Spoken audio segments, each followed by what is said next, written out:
శుక్లాంబరధరం విష్ణుం శశివర్ణం చతుర్భుజం ప్రసన్నవదనం ఛాయేత్ సర్వవిఘ్నోపశాంతయే. అంశమంతని రాజ్యప్రాప్తి. జైమిని ఇట్లనెను, నేలగరిచి ఈ విధంగా పలుకు వర్ణను చూసి భృగు కులోద్వహుడైన రాముడు అస్త్రం మరల ఉపసంహరించెను.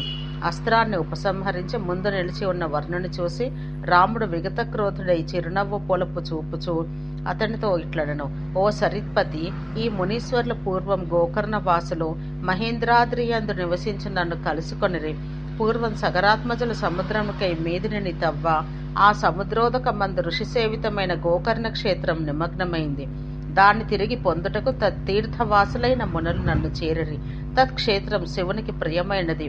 వారి కార్యార్థం నేను ఉత్తమమైన మహేంద్రగిరి నుండి నిన్ను చూడగోరి మునిపుంగవులతో సహితంగా వచ్చి తిని. ఆ కారణాన నా కొరకు నీ యొక్క సలిలాన్ని తొలగించి ఆ క్షేత్రంను పూర్వం నీకై నీవు సమర్పించవలెను అని జైమిని అనెను. అంబపతి అయిన వర్ణుడు రాముని వాక్యాలు వినెను. మనసులో ఆలోచించి రామునితో మరలా వర్ణుడు ఇట్లనెను, ఎవరి చేతైనను ఆ నీరమును తొలగించడం సాధ్యం కాదు అని పురాణుడైన బ్రహ్మ నాకు వరమొసగెను.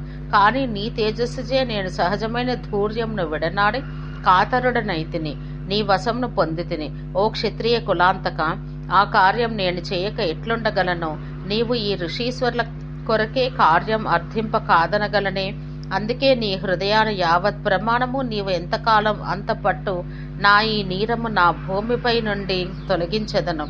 ఆ వాక్యం భార్గవుడు విని అట్లే చేయము అని పలికి ధనువు నిర్భేదించి దూరముగా శరములతో దాన్ని పూర్వస్థానమున ఉంచెను.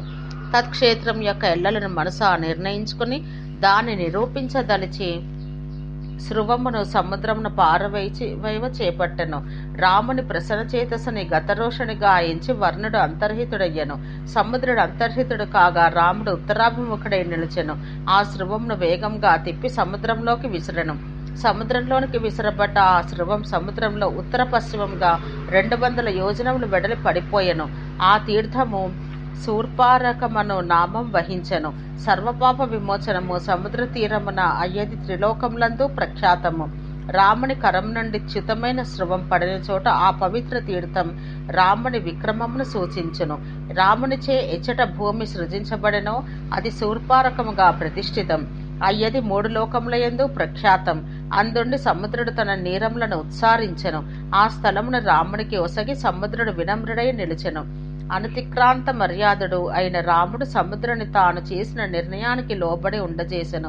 అయ్యది భూమికి తూర్పుటెల్లగా తెలుసుకొని సముద్రుడు అంగీకరించి భూమికి ఒసగెను. రాముని పరాక్రమం చూసి దేవతలందరూ ఆశ్చర్యచకితులైరి. సహ్యపర్వతం నుండి నీరు తొలగిన పిమ్మట ఇందందు పట్టణములు గ్రామముల సరిహద్దులు పూర్వం వలె ఉన్నవి. వాన్నతుడు నిమ్నత్వంచే గుర్తించెను. అంత పవిత్రాత్ములైన ఆ ఋషీశ్వర్లకు వారు అభిలషించిన విధంగా ప్రీతిపూర్వకంగా స్థానం ఒసగెను. అంత మునులందరూ అత్యంత ఉత్కృష్ట హర్షంతో కృతకృత్యులై రాముని ఆశీస్సులతో పూజించిరి. అంత వారిచే అభ్యనుజ్ఞాతుడై ప్రాప్త మనోరథుడై అరిగెను. తత్ప్రదేశం నుండి మునిశ్రేష్ఠుడైన రాముడు స్వకీయాశ్రమానికి వెడలగా ఋషులందరూ కలుసుకొని అంబుది యొక్క తీరమును కరిగిరి.